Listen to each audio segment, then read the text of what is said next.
এই আন্দোলনের ফলশ্রুতিতে বর্তমানে ঢাকা মেট্রোপলিটন পুলিশ তথা বাংলাদেশ পুলিশ নতুনভাবে মানুষকে সেবা দেওয়ার জন্য কাজ শুরু করেছে।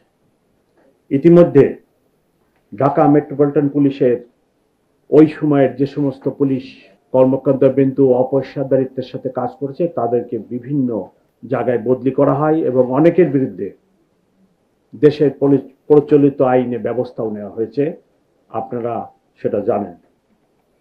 আমরা নতুনভাবে যে কাজ শুরু করেছি সেই জন্য ঢাকাবাসীর সহযোগিতা একান্ত কাম্য। ঢাকা শহরে কম বেশি 2 কোটি লোকের বসবাস।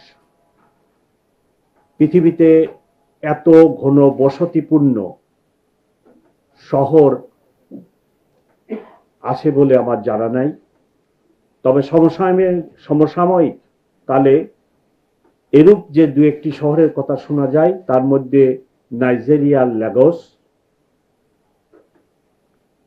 দিল্লি কিছুটা, বোম্বে কিছুটা,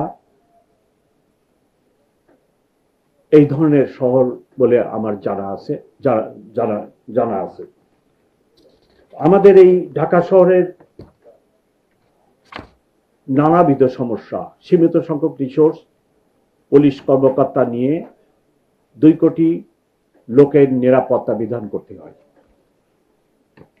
যে পবিত্র দায়িত্ব আমার উপর এবং আমার সহকর্মীদের উপর অর্পিত, সেটা হলো ঢাকাবাসীকে নিরাপদ রাখা।